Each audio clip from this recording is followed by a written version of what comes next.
피고와 피고인 같은 말 아닌가요? 민사에서는 피고인데 형사에서는 왜 피고인이라고 할까요? 이 용어 차이 실무에서는 꽤 중요할 수 있습니다.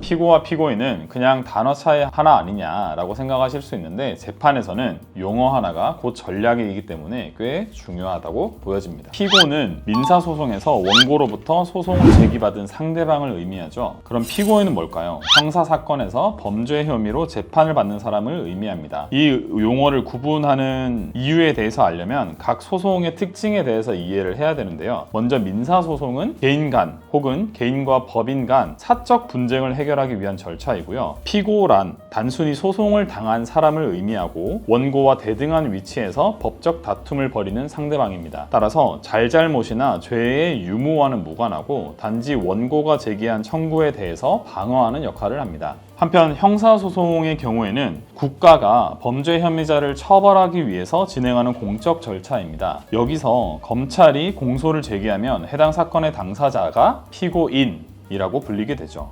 피고인이라는 명칭은 검사에 대립하는 당사자로서 방어권 행사의 주체로서 형사법적 책임 여부에 대한 법원의 판단을 받는 사람을 지칭합니다. 이는 범죄 혐의를 받고 재판을 통해서 유무죄가 가려지는 사람을 가리킨다는 점에서 민사소송의 피고와는 다른 것이죠. 네, 이렇게 구분해서 분리는 데는 이유가 있겠죠.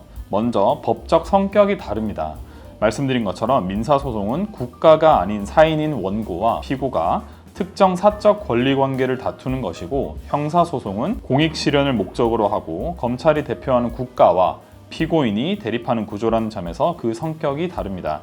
따라서 각 소송 절차의 특성과 목적에 맞게 당사자의 명칭을 법률적으로 명확히 구분하려는 의미도 있다고 볼 수 있습니다. 네, 두 번째로 재판의 구조와 당사자의 역할이 서로 다릅니다. 민사재판에서는 원고와 피고가 나란히 재판부를 바라보며 대등한 관계로 앉아있지만 형사재판에서는 검사가 국가를 대표해서 공소를 제기하고 피고인은 이를 방어하며 서로 마주보는 구조로 진행이 되는데요. 이는 형사소송에서 무죄 추정 원칙과 피고인의 방어권 보장을 반영한 것이라고 할 수 있습니다. 말씀드린 것처럼 피고와 피고인은 각 민사와 형사의 본질적 차이를 반영한 용어이기 때문에 혼용하지 않도록 명확히 구분하셔야 합니다.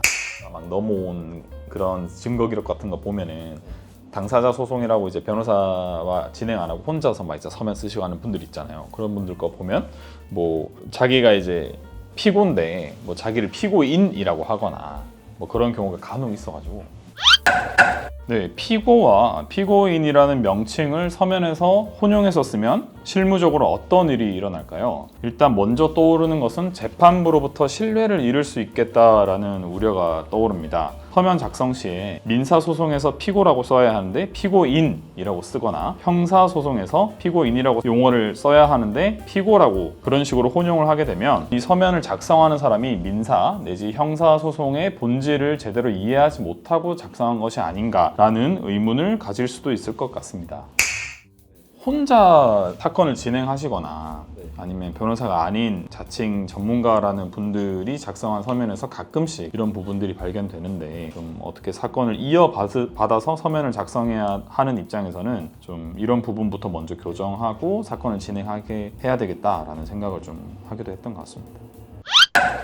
피고와 피고인 용어 하나 차이이지만 소송의 성격 자체가 다릅니다. 법정에서는 말과 글, 즉 서면이 무기가 되죠. 무기를 잘못 쓰면 공격도, 방어도 무의미해질 수 있습니다. 이러한 디테일의 차이가 각종 사건에서 반드시 전문가의 조력을 받아야 하는 이유가 되기도 합니다. 법에서 쓰는 용어는 그렇게 만들어진 이유가 다 있습니다. 이런 디테일 하나하나가 사건을 진행하는 법조인의 기본이고 신뢰를 보여주는 기준이 되기도 합니다. 그렇기 때문에 수림 변호사들은 서면 하나에도 의미가 있다는 걸 잘 알기에 매 순간 신중하게 서면을 작성합니다. 법무법인 수림의 변호사들은 항상 이런 디테일을 경계하고 주의하며 항상 사건 상황에 맞는 용어를 고민하고 있습니다.